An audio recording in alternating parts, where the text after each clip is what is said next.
Good afternoon. I've been dying to use this. It's fantastic. If I had Guitar Hero, I could have done it on my knees like Slash. Today, I hope we're going to have a reasonably short but highly enjoyable panel session, which I hope asks some questions and explores some areas that really are going to bear that exploration. And I'm actually going to be joined on stage by three rather remarkable people. They are all in their ways revolutionaries, but I'm going to try and make it through this whole session without mentioning the Arab Spring, if that's okay with you. I think we're all bored by it now. I'm very pleased to be joined on the stage by Ben Rooney. Ben is the technology editor of a small local newspaper in America called the Wall Street Journal. You may have heard of it. Turi Munter is a Swedish gentleman that speaks Arabic, and he's the head of a company called Demotics. And what Demotics does is it takes citizen journalism and gives it weight and redistribution and a marketplace. Turi. And then the third gentleman joining me on the stage is Naat Boran. And Naat is the gentleman responsible for bringing Sky News to the Middle East. So there's a revolution. I'm going to start, if I may, by asking you sort of one by one, sort of panel style, to explain what it is that your medium is, what it is that you offer. I mean, the Wall Street Journal needs no explanation, so it's a difficult one for you. The Wall Street Journal, yes. I mean, the Wall Street Journal is obviously, you know, an extremely well-established print newspaper. It's also an extremely well-established online presence, and the relationship between those two is very complicated. You know, if you took the entire output of the Wall Street Journal now, it is only a fraction, and quite a small fraction of it, that actually appears in print. But there are two interesting things on that. First of all, every time I do a story, the first question I'm always asked is that going to appear in print? So everyone wants it to appear in print. And secondly, the important thing as far as the Wall Street Journal is concerned is that from an integrity point of view, and that's a word which we really have to keep coming back to, from an integrity point of view, there is no difference at all between the content that is produced entirely for the online media or for the print. They are treated as exactly the same. So what channels do you have? You have the Wall Street Journal print edition, you have a Wall Street Journal online edition, a website, or? Yeah, well, there are three print editions globally. So there's Asia, Europe, and then the Wall Street Journal. Then there are the corresponding sites that go there. We have a large number of affiliated titles, things like All Things D, Market Watch. There's all sorts of other titles that come under the Wall Street Journal umbrella. And then the incredibly successful, and I'm sure we're going to talk about this, the incredibly successful tablet edition. And the tablet actually has made quite a substantial difference. Turi, what do you guys do? So, I run a company called Demotics, which is spelt like Obelix or Asterix, but with demos, the idea of people, democracy, etc., at the beginning of it. And the idea behind Demotics was to create a safe global platform for people anywhere to upload their news stories. This emerged, we launched in January 2009, but this emerged out of realization that I think everybody working in news has had over the last 10 years or so, or more, which has been there's been a mass shrink in the number of professional journalists out there covering the world. In the US, I think it's still fair to say that there are only 4 US newspapers that even have a foreign desk, and your newspaper is one of them. But that's 4 newspapers in the US for 300 million people that have a foreign desk. Does that speak to the death of news, or does that speak to American parochialism? No, it speaks to a pivot moment that we're currently in. So one, there are fewer and fewer journalists, professional journalists covering the globe. And 2, they have always told, in a sense, a particular kind of story. So what Demotics hoped to do was to create a platform to allow different local voices to step up and distribute themselves at a global level. We work as a business, so what we do is we take the images and videos that we get shipped by citizen journalists all over the world, and we now have 6,000 actives shipping us thousands of images every day. We take the very best of that material once we've verified it and checked it, and we sell it on to mainstream media. So we're, in a sense, we're a very selective citizen journalism version of Reuters or the Associated Press. Nat, Sky News. Does anyone need Sky News to be introduced? Cool. But you're bringing it to the Middle East. Yeah, we're just about, actually we're in our final stages of rehearsals, and we'll be going live in the spring, which is a time of the year. A 24/7 news channel launching in the Middle East for the Middle East. What we're aiming to be is a multimedia platform where we're launching everything together, our online apps and the TV channel all together with a different kind of news gathering where our journalists are all multimedia journalists, and they're not necessarily just TV correspondents. So yeah, that's the basic premise of launching a 24-hour news Arabic will channel. you be repurposing Sky News content from the UK, or is it 100% locally created? No, it's an Arabic channel by Arabic journalists for the Arab world. So only when it's necessary, only when there's content that of interest to our viewers, we will be tapping into our sister channel in the UK. Okay, so gentlemen, both of you traditional media giants, would you buy content from him? Would I? Buy content from him? With the Wall Street Journal? I can't speak on behalf of the Wall Street Journal in that extent. But you're the tech editor of the Wall Street Journal. But I'm the tech editor. The important thing for the Wall Street Journal always is, and it comes back to this point about integrity. The Wall Street Journal occupies a particular space in the market, and it has to be. If we say something, if the Wall Street Journal said something, the Wall Street Journal, because of who it is, has the power to move markets. That is not a power that you take lightly. That is a huge responsibility that you have to exercise, and therefore we would have to go through the full editorial process to establish authenticity, to establish all of those criteria. If it met those criteria, if we could ourselves independently verify the content that was in there, then yes, but it would have to go through our processes to carry our imprimatur. Absolutely. I would say the same thing. It's not a no, but certainly has to go through what standards we have set for ourselves, what are the checks and balances. And so would you look at it story by story, or would you validate him as a news source because he's the people behind him he validates? Story by story.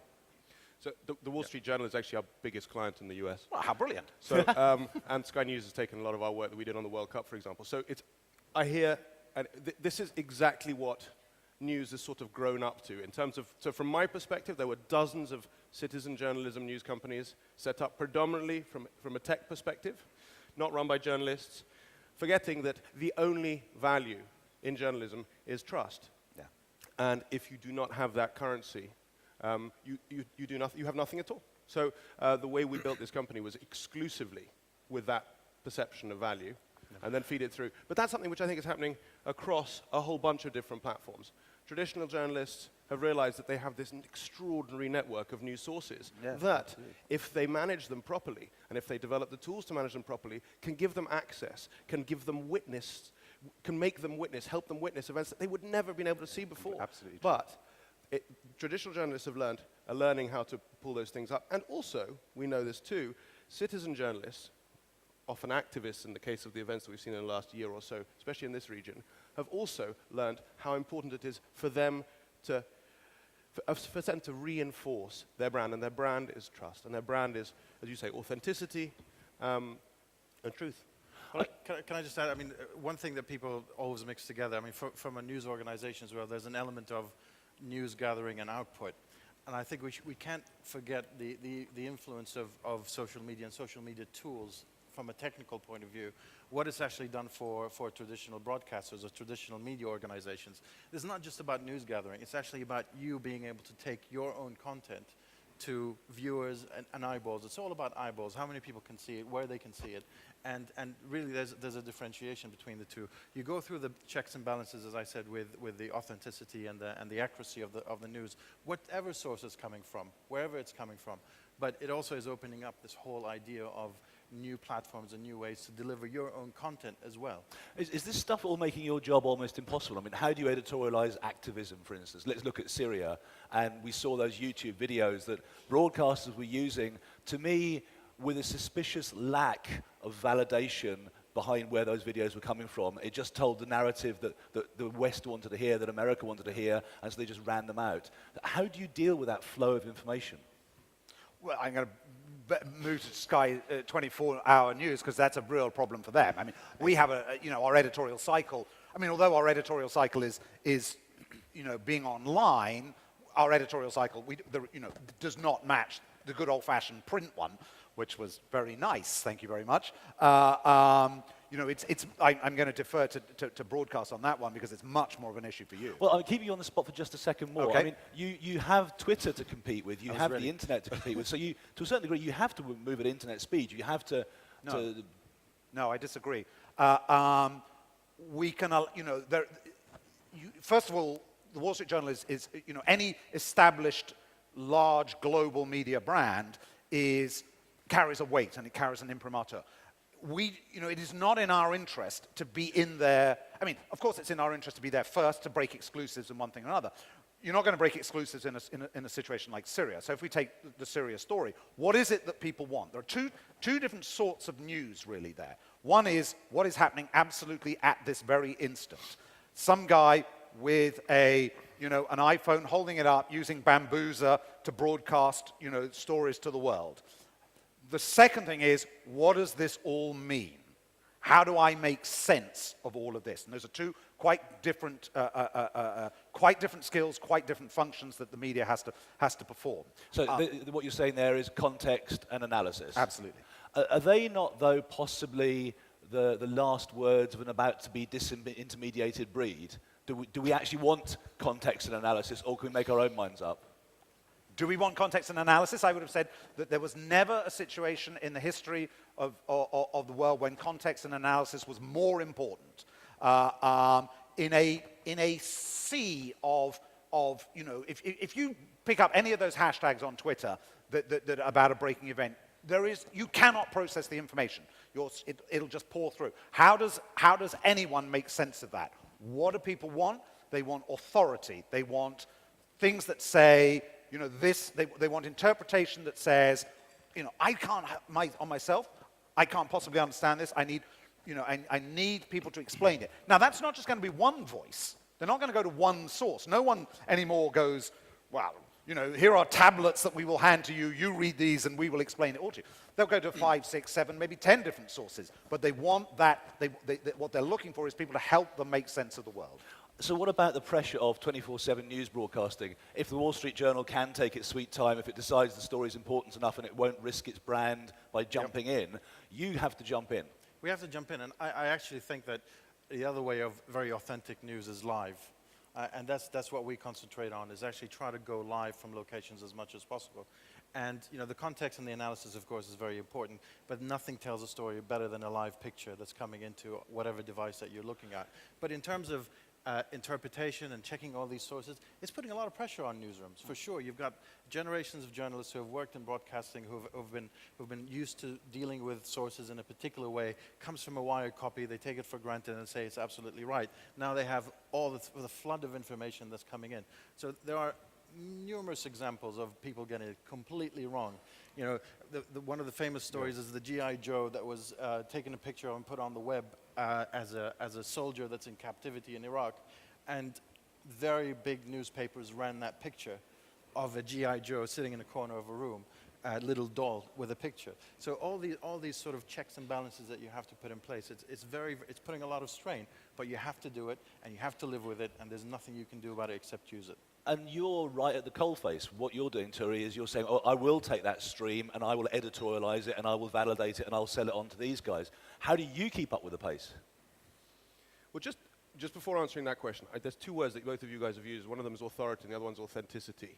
And without wanting to pull those apart, I think there has been a shift, which I think is visually noticeable in TV broadcast, where 5 years ago, it was unheard of, any big channel, to have anything other than super professional, highly edited HD with usually a very smart lady at the front showing the world the news. Now, it seems to me there is an active editorial choice on the part of something like Al Jazeera, for example, to go and find that street footage on the cell phone camera.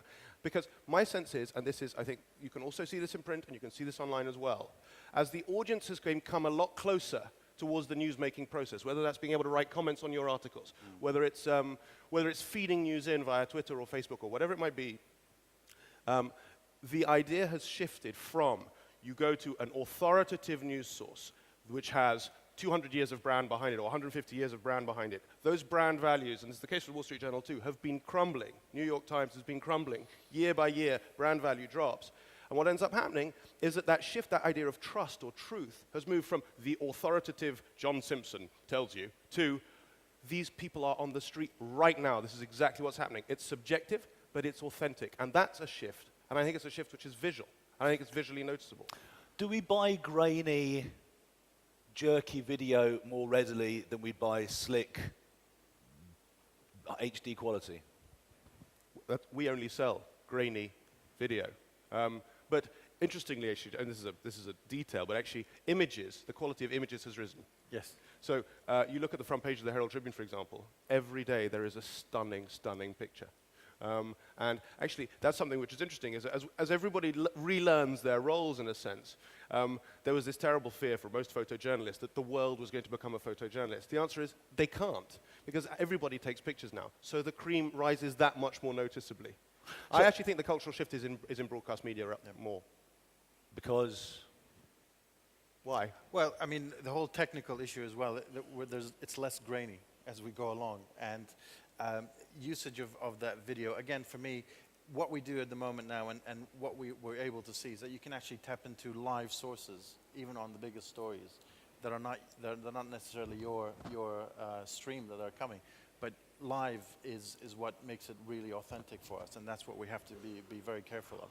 So, but isn't there a slight danger in the process we're seeing here then? Because what we're saying here is that there's a process where journalists, media are less able to employ journalists all around the world. The great foreign desks are dying out. And what we're saying is that people like Turi are able to get citizen journalists, reward them for the material they're recording, validate them for you guys, so now the news sources you're using are us. Doesn't that rather change our role in events? I mean, I can understand why a journalist will take photographs of Princess Diana while she's dying and not try and help her. What about these people? I mean, Neda Abu Agha in Iran, the last thing that poor girl saw on earth was the word Nokia being shoved in her face. So where does that leave us if you're going to depend on us to give you the journalism? We don't have the non-involvement of journalism. We don't have the training. We're all activists. We all have opinions. We're all involved. How can you use us, Ben? How dare you? Sorry, what was that? How dare you? How dare I? It's where it comes back to what the role of journalism is. You know, if you look at the relationship that some titles have with their audience is a very close relationship. If you take big national newspapers, no, that does not tend to be that close a relationship. But actually, there's nothing new here. I mean, if you take, let's take local news. Local news has always had an extremely close relationship with its audience. It writes about the people that read it. If you take trade titles have always had this extremely close relationship between the two. This is not new. It's new. What is new is the scale on which this can happen, and what is new is the accessibility that you can now get to people in a region that previously you couldn't do. But I come back to the same story. I'm sorry, I'm going to sound like a scratch record. It absolutely comes back to just because somebody sends me some information, somebody sends me a video, somebody tells me this piece of story, you know, this piece of news, how on earth do I, as a journalist, trust that? And the answer is, you know, if I am writing on behalf of the Wall Street Journal, I am putting every story that I write, I am putting the entire reputation of the Wall Street Journal on, you know, on that story. If I get it wrong, that is a problem for the whole paper. So it always comes back to that. Always. So Turi then, I mean, you're rewarding people for taking video, taking photography. So, okay, I accept traditional journalism. We have the eyewitness. We talk to the eyewitness. They saw the cat up the tree, and I get another eyewitness who also saw the cat up the tree, and hey presto, there's a cat up the tree. Yep. But you're now giving me money to say there's a cat up the tree. Why don't I just start inventing cats? Well, my entire job is to make sure that I'm able to sort the wheat from the chaff. That's my job, right? But you've asked a huge, huge, huge question about the role of, you know, the people previously known as the audience or the readers or the spectators or whatever it was. You get closer and closer into the news. It has enormous benefits in many ways. We were able to get live video out of Syria, for example, in ways that simply would not be possible otherwise. But terrible, terrible problems too, insofar as it's media people across the Middle East recently are, in a sense, becoming legitimate targets for the regimes that are trying to put down the uprisings against them. Because those people producing media are using it very much as part of the war effort, in a sense. So, no surprise, unfortunately, that this horrible event of Marie Colvin and Remy Ochlik should have happened. And the blogger who was killed on the same day. In a sense, no surprise that, in a sense, that hallowed role of the journalist, like a diplomat, in a sense, in a conflict, is being very noticeably eroded. This year already, we've had, this year may well be a record number of deaths for journalists already. We're outstripping where we were last year. So, can I just jump in on there and just flip it the other way around and show the importance that the media has? If you look at military, military structures now, go into a military headquarters, and they have the various branches of the military. And the four main ones would be personnel, intelligence, operations, and logistics. The fifth one is media. The media, how the military handles the media, how it uses media, is as much, and in fact, arguably just as important. If you look at conflicts in Europe, look at conflicts like the Kosovo campaign. Look at events in Afghanistan. What happens on the ground, the media reporting of it is as important as a battle. But there's a transformation that's happened there that's possibly as important as the one we're going through now, isn't there? Because the first Gulf War saw CNN. Really, that was our first televised war, and that's where we learned that grainy pictures are acceptable, Inmarsat is acceptable. Was that the main change? Has that been the big game changer, that military have media relations because journalists now are able to televise war? I'm going to give my age here, but when I say a long, long time ago, when we started, you'd walk around with 300 kilograms of equipment everywhere that you went. And I remember my first experience with a phone, sending pictures through a phone, was with colleagues of mine in Zaire in the mid-90s. And the time it used to take to get 1 minute of footage out of these places. The technology is changing the game. It's changing everything. These are game-changing. The iPhone is a game changer. Yeah. All these things are putting new pressures and putting us. But again, I just want to go back to one point that was mentioned before. We always aim to box people in. We're always looking at ways to say, this coverage is coming from citizen journalists, and this coverage is coming from an authentic big media organization, or a journalist which will know, Simpson or whoever. I think this is changing as well, because we're always trying to box people into these categories that make sense to us in the way that we've seen them or the way we've been introduced That's to a fascinating point. Something Turi mentioned. It's all about checking your sources and making the stories right and making sure that it's of interest to some people who have different tastes in what they like as well. And therefore, that's what it doesn't matter where it comes from. It doesn't matter. But if we're going to depend on citizen journalism and that's it, and we're going to dump the old-fashioned, the traditional, as it's been mentioned, which I think I'll have a problem explaining that to 390 journalists that we've just recruited to do this job. So it's a combination of things, and it's no longer a linear way of looking at the way things are covered. So you mentioned something. You mentioned Marie Colvin in Syria, and we saw the story of the activists who died to get journalists across the border. Robert Fisk wrote a very controversial piece for The Independent recently, where he said, actually, major media is mourning its journalists and not the people that are left behind. Could I get your views on that, the three of you? What, that we write stories about, journalists? I mean, well, arguably, I'm not saying Fisk is right or wrong, but arguably what you're now saying is you're going to increasingly rely on us to help you feed news out of difficult places. And if we get shot, you're not even going to mourn us. I'll start. I think it's a little bit unfair as well that in this business, journalists have been dying for a long, long time, and we've lost a lot of our friends and colleagues in doing this job. I do agree to a certain extent that we should never aim or try to become the story, and that's one thing. For example, if an attack happens on a group of people, you will see it sometimes that a journalist that's there says, I was attacked. Actually, you're not the one who was attacked. You're not the only one who was attacked. The bunch of people who were with you, you were all attacked. Because surely the whole rule of the game is you're invisible. But in a sense as well, some of these personalities, you know, like Marie Colvin and others, have become celebrities as well. They're well-known names, and there are people that people, you know, open the newspaper and want to read their articles. So, in a sense, it's not also fair to say we've become the story unfairly, because some people are worth being the story, like Marie, who've worked a long, long time on these very, very difficult stories. So it's a balance between the two. But I do agree that we should not aim to be the story ourselves. Although there is a very, very, very famous global news program called, I think, Anderson 360, which is with Anderson Cooper, CNN, where he is the only story. And this is, I mean, I find it monstrous. And I don't think it's news, and I think it's the worst direction that news can go. But if you want future of newsy kind of conversations, one of the issues that happens when you're desperately competing with dozens and dozens and dozens of other channels, and all the statistics point to the fact that the more channels and more alternatives for entertainment there are, the fewer people actually watch news. When you've got that kind of situation and shrinking budgets, then you try and figure out how else to do it. And what CNN has done with Anderson Cooper is to say straightforwardly, look, we have this beautiful, extremely articulate man who stands up in public and does his thing. Look at him. And in fact, you looked at the Haiti coverage, CNN's coverage of Haiti, which I thought was awful. It had Anderson Cooper pulling people out of rubble. It had Sanjay Gupta, the other guy that does this, operating on a child.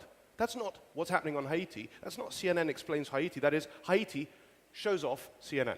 And you'd see that as irresponsible as well in terms of the role of journalists on the ground. That would make other journalists vulnerable to being targeted. I think it's cretinous. I think it's irresponsible. I think it's lots of things. Ben, you're a noticeable frown of irritation when I put that charge on the Fisk story. I think it's, if I'm honest, I think it's a cheap shot. Because... I think most journalists agree with you from the yeah, coverage I think we've it's seen a of cheap shot. It's an easy way of scoring points. You know, the fact is that the French have an expression, which somebody explained to me, which is the kilomètre mort. It's you know, if you run a newspaper, if you run a, let's take, you know, I spent a lot of time working on a British newspaper. I was the assistant foreign editor. I was on the foreign desk of a British paper. You could fill the paper time and time again with you know, terrible disasters that happen in parts of the world that no one knows about, or none of your readers know about. They don't, you know, readers care about things that are close to them. And it doesn't matter where you are, you know, that's what people care about. And by extension, there are journalists who have established the fact that they become, you know, as was said, they become, I really shy away from this term celebrity, because no journalist should ever be a celebrity. No journalist is ever bigger than the story. But you know, it happens. There are people who do that. So it is inevitable that if one of those people gets injured, or one of those people, you know, gets killed in that, then they do become the story. That is not what journalism is about, though. What about this changing world then, where we do have an organisation which is selling to both of your organisations footage that people like this in this audience are taking of a situation? They're not journalists. Should they be putting themselves in harm's way to get that iPhone out and film that cop beating up that guy? No. No, no one should ever put, no story, you know, as I say, I've worked in foreign news, I've worked in financial news, I've worked in all sorts of news. No story is worth dying for. There is not a single story in the world that is worth dying for. But yet, you'd be very grateful for somebody who took that risk and gave you footage. I mean, with all due respect, I think people who have died doing the story would feel differently, you know, with their families about this whole thing. I just think that, yes, you don't want anyone getting hurt, you don't want anyone getting killed, but to say that no story is worth dying for is actually doing, you know, disingenuous favor to the people who have died doing these stories. But you know, as an editor, I sat on a panel many years ago at the Edinburgh TV Festival, and I said exactly the same sentence to a colleague of mine who had just lost two of his colleagues in Iraq. And after I said it, and his reply, I felt really, really bad about it, because I'm telling someone that his colleague just passed away that no story was worth dying for. And I know what you mean. I mean, if a colleague of mine says, I'm going to go in here and it's really dangerous, I would say, no, don't go. Exactly. That's the point I'm making. And please don't misinterpret that. I'm not saying that people were foolish to do that, but let's take this, the point of citizen journalists. You know, is it worth somebody holding up their iPhone and drawing fire on themselves in order to, you know, to get that story out? That is a decision that they would have to make. You've just done something horrible. There have been cameramen killed on the Israeli border by shells from tanks because they had what looked like a bazooka, was the excuse. Are you now saying that gesture can get you killed? No, Hold I'm up an saying iPhone. different. No. I'm saying they need to think very carefully. No, I find it And the answer fascinating. is, I have no that idea. gesture can get you killed. In the because- wrong place at the wrong time. If you're in Qana when the Israelis are shelling, doing that could actually get you targeted. I can't speak for that. I'm not the guy on the other end of the gun. Turi? I I think mean, you're there taking is- feeds there from is a these guys. What do you think? Well, I mean, I think the problem is that yes, from an editor's perspective, no question, you're never going to say, please go and put yourself in immediate harm's way to go and get this stuff done. However, as journalists, and this actually, let's open this up a little bit. Journalists, that's war correspondents, that's their job, and they see it as that, and they genuinely do think that the principle of getting the story out is something which They can fly be out worth to dying put for. themselves in harm's way. But let's phrase this slightly differently. It's not just citizen journalists that are putting themselves in harm's way. In a sense, for them, they're political revolutionaries in their own right. In the case of Syria, for example, it's part of the war. And when I was in Libya in September, I met, this is before Gaddafi was found, I met young Libyans from Benghazi who were taking journalists around because they were too weak to fight. And they felt it as absolutely equivalent to going to fight in wherever it is. But more generally, one of the things which happens when there are fewer and fewer staff journalists, as there are across the world today, is that you have freelancers jumping into this space. And one element of, it seems to me, the future of news is it's the crowdsourcing, if you want, or the outsourcing of news gathering. More and more we're going to see that. More and more freelancers, more and more citizens, more and more, whatever you want to call them. And they have a very serious issue. We have this. Our contributors, yesterday we just wrote a piece about one of our contributors in Nigeria who's handed out with death threats. 2 months ago, one of our contributors was shot in the back in Gaza by an Israeli soldier, and there's no money to deal with that. There are organizations, there's Committee to Protect Journalists, there's the Rory Peck Trust, there's a few of these other people out there that are doing it, but there is no real good structure to deal with the ever-growing dangers to freelancers. Ben, you've got a long history as a journalist. You're lucky in that you work for a newspaper that's very, very well resourced and will continue to be so for the foreseeable future. Do you worry about that lack of journalistic resource around the world and the increasing reliance on people like us and our little agendas? Well, I'm very fortunate to work for a newspaper like the Wall Street Journal, and which is extremely well resourced, and we have access to, a remarkable number of journalists globally. I mean, because we work with the Dow Jones as well. So, do I worry about that?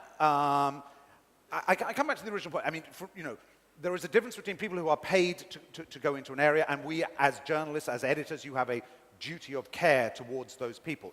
Your question about do we have the same duty of care towards people who obtain footage? If you sent them there, yes, you have exactly the same duty of care to them. If they did it, and then they came to you, there is still a duty there. You have to be careful, because if you accept material. Now, I'm going to go back a bit. I'm going to go back right back into the color of my beard reveals how long I've been doing this. I can go back to the fall of the Berlin Wall. We were getting copy from young journalists, young freelance journalists, who were putting themselves in some quite dangerous positions in order to get copy out during the Bosnia campaign. Do you have a responsibility to those journalists not to take their copy because it forces them to take risks?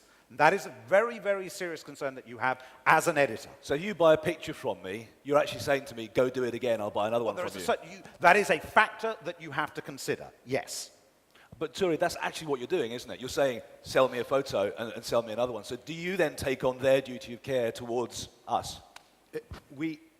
In a case-by-case basis, absolutely, but it's extremely difficult. Yeah, so exactly. in all cases we do, right? In one way or another, when our people have been arrested, and I call them our people, they wouldn't see themselves as our people. We at that point do see them in a sense as our people.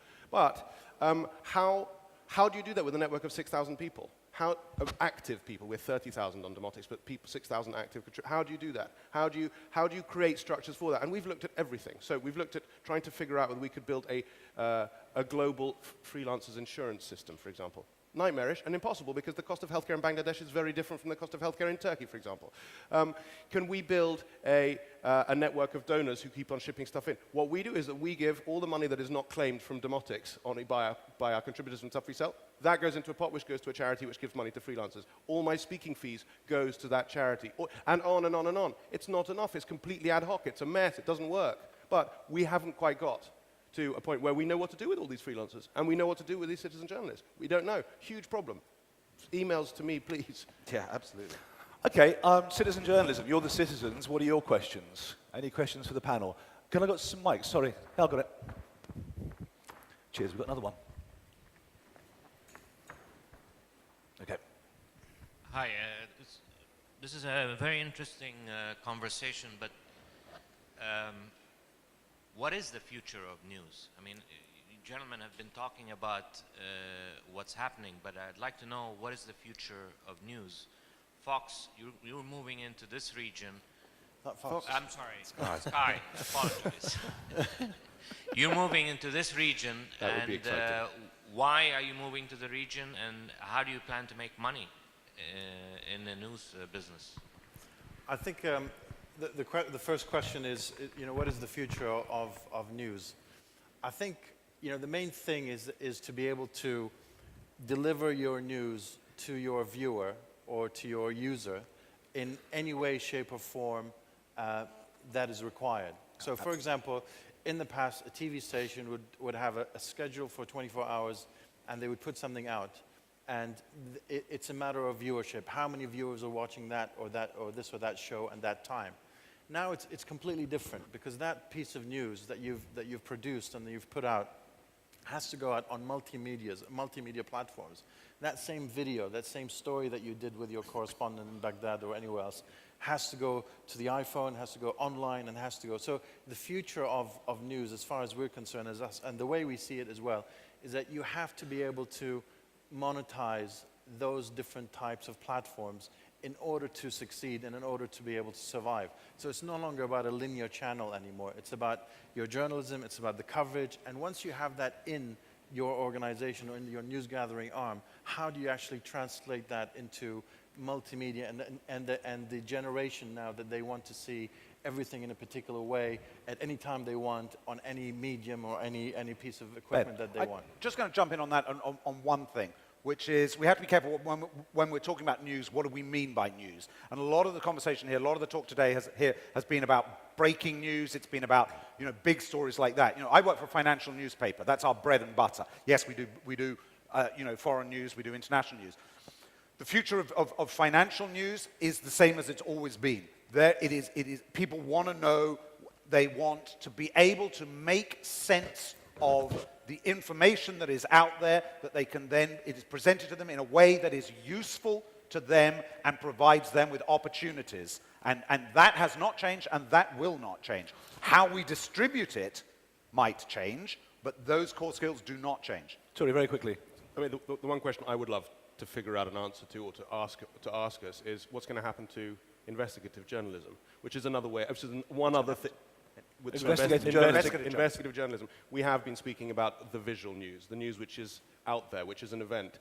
Investigative journalism, I think it's probably fair to say, has been falling off a cliff for longer even than the media revenues have been jumping off a cliff. Back in the 50s, Playboy, Esquire used to run 6,000-word articles from people who were away for weeks and weeks and weeks, and with the long form, the enormous amounts of long form. There is now almost no space for long form. There's the New York Review of Books, there's The Atlantic sometimes, there's Harper's in the US, there's basically nowhere in the UK. Long form has gone, and that is a factor of two things. Clearly, it's one, a factor of the amount of time and money it takes an editor to decide that they're going to put one journalist on a story, the Deep Throat story, the Watergate story. I was going to say, for a very, very long period of time. And the other thing, and this is something that Nat was saying, is audience want different stuff now. They don't have time. They're, look at this. They're doing this all the time. They're not spending an hour reading a 6,000-word article. But Deep Throat could go straight to Twitter, couldn't he? Deep Throat could go straight to Twitter. Would we find him? Interesting. Is he called Julian Assange? Any more?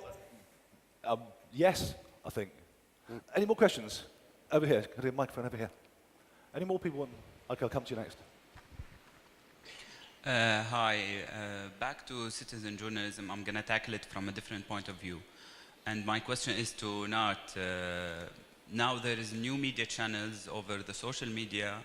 I'll give an example. For example, back in Syria, we have a group of people who just reports whatever they see.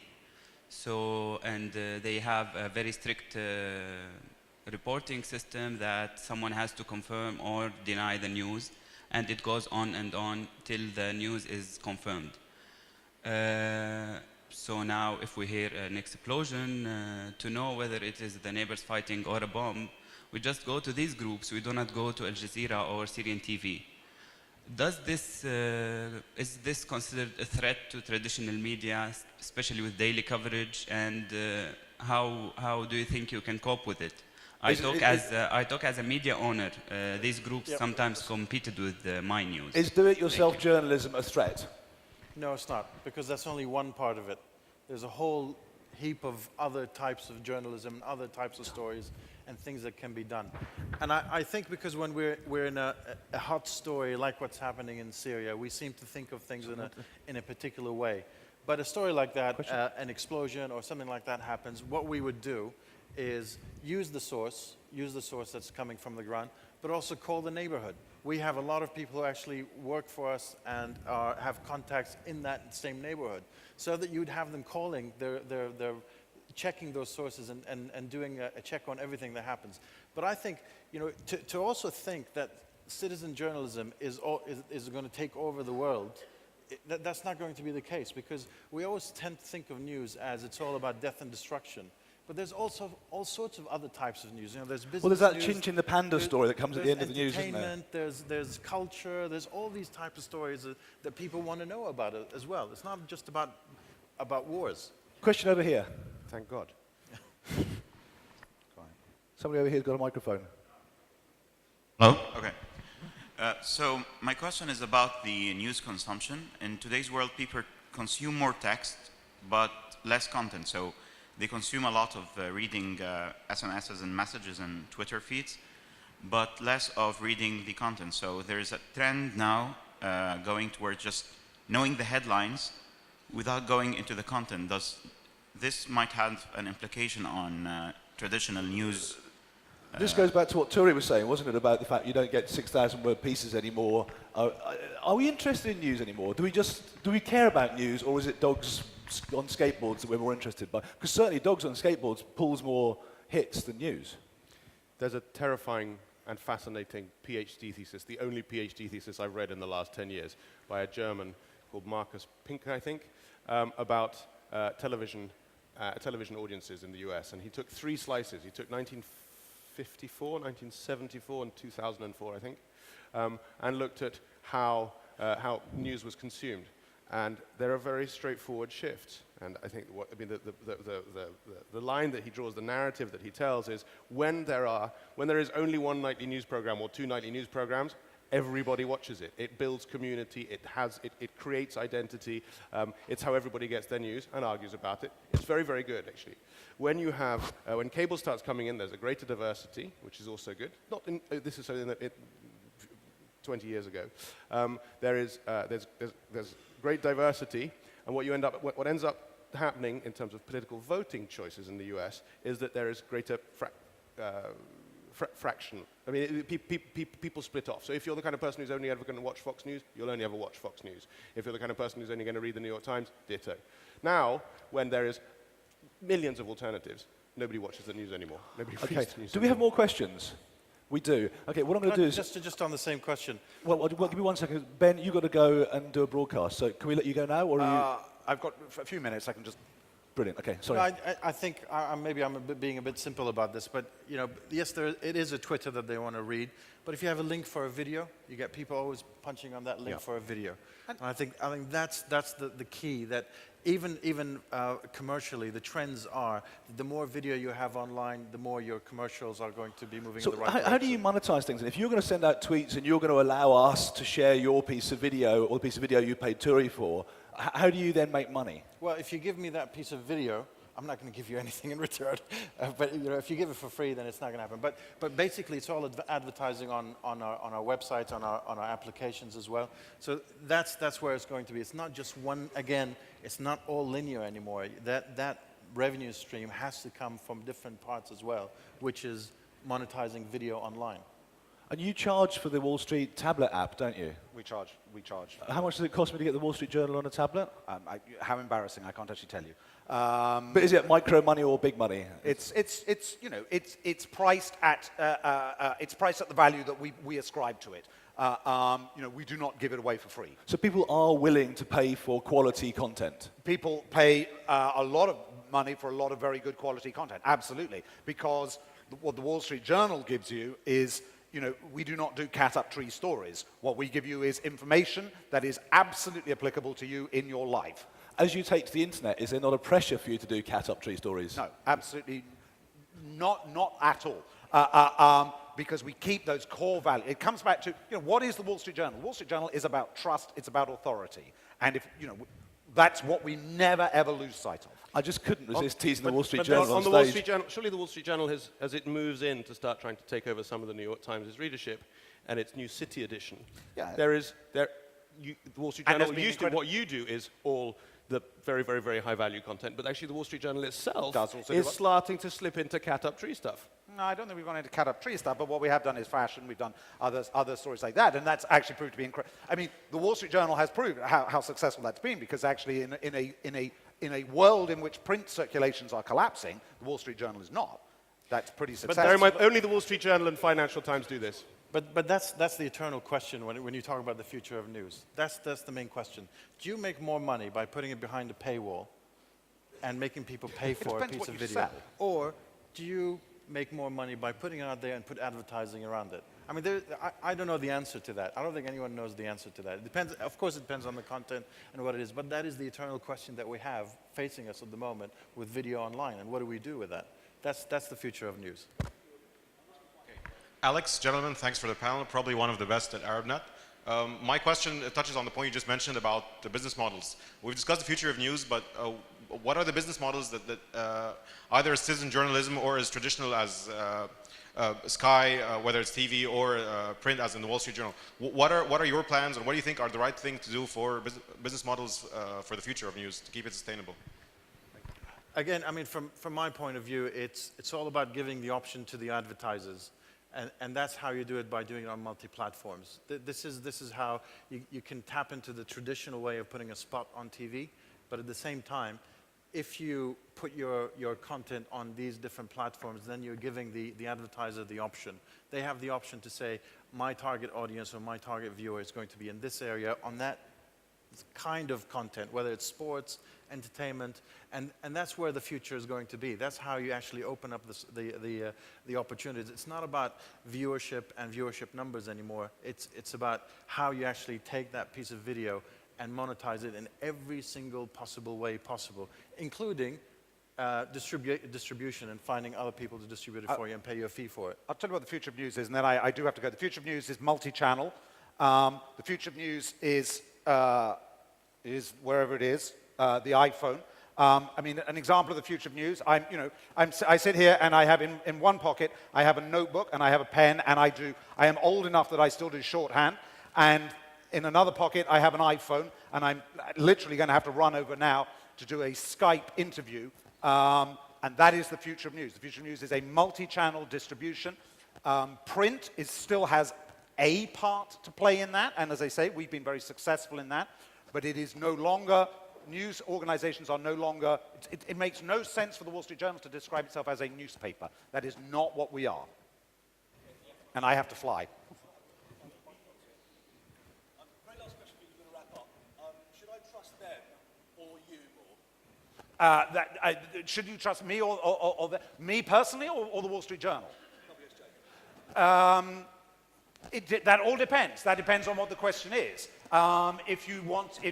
If the question is a question to do with the areas that we specialize in, and that we have years of tradition, and we have an editorial process that has gone through, and an article that has been crafted by a considerable number of people to produce a definitive piece, then that carries a huge amount of weight, and Ben Rooney, thank you so much Yeah, for I have your to fly, time today. literally. A big round of applause, please, for Ben. Turi, I'm just going to very quickly ask you the same question. Should we trust the citizen or the trained journalist more in today's world? It feels like rats fleeing a sinking ship, this whole news panel. Bye-bye, Ben. My sense would be to rephrase the question. And I think that the question is really, will the audience continue to trust Ben enough to pay for Ben's newspaper, news organization, to keep on doing the work, the type of work that they do? What value will the audience put on that? Or will they increasingly not really care and be happy to get their news from Facebook, Twitter, etc.? The answer to that question is absolutely fundamental, tying back to the question which you just had earlier, which is what happens when the business models surrounding news start to break, as they are starting to break. What kind of impact does that have? Is news such an extraordinary important part of civic and social life that actually it should be funded by the taxpayer? Nart, you're about to launch a TV station based on 24/7 News, and he's just said that your business model is falling apart. Well, the business model might be the one that he's referring to, in a sense, falling apart, but the business model that will be, again, the multimedia approach to everything, is trying to get every penny out of every single corner that you can, is not falling apart. But to answer your question as well, who should you trust, the citizen journalists or traditional, or us? I think you should trust the citizen journalists more if it's come through us. Very neat. Bravo. With that, I'm going to conclude the panel session. Thank you so much for attending today. A big round of applause for the future of news. Thank you.